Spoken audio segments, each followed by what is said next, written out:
This was his dream. I talked to him about it, his dream. The difference is he never would have invaded Ukraine, never, just like Israel would have never been invaded in a million years by Hamas. You know why?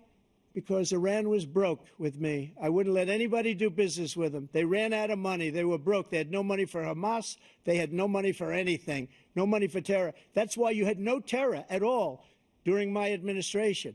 This place, the whole world is blowing up under him. President Biden? I've never heard so much malarkey in my whole life. Look, the fact of the matter is that we're in a situation where, let's take the last point first. Iran attacked American troops, caused brain damage for a number of these troops, and he did nothing about it. Recently, not when he was president. They attacked. He said they're just having headaches. That's all it is. He didn't do a thing when the attack took place, number one.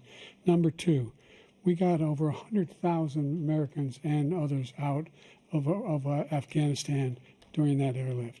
Number three, we found ourselves in a situation where, if you take a look at what Trump did in Ukraine, this guy told Trump, do whatever you want, and do whatever you want. And that's exactly what Trump did to Putin, encourage him, do whatever you want. And he went in. And listen to what he said when he went in. He was going to take Kyiv in 5 days, remember? Because it's part of the old Soviet Union. That's what he wanted to reestablish, Kyiv. And he, in fact, didn't do it at all. He wasn't able to get it done. And they've lost thousands and thousands of troops, 500,000 troops. President Trump, I never come back said to you that. for 1 minute, I just want to go back to my original question, which is, are Putin's terms acceptable to you? Keeping the territory in Ukraine? No, they're not acceptable. But look, this is a war that never should have started. If we had a leader in this war, he led everybody along.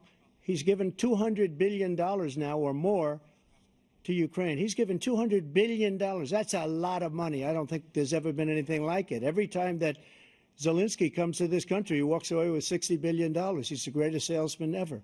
And I'm not knocking him. I'm not knocking anything. I'm only saying the money that we're spending on this war, and we shouldn't be spending, it should have never happened. I will have that war settled between Putin and Zelensky as president-elect before I take office on January 20th. I'll have that war settled. People being killed so needlessly, so stupidly, and I will get it settled, and I'll get it settled fast before I take office.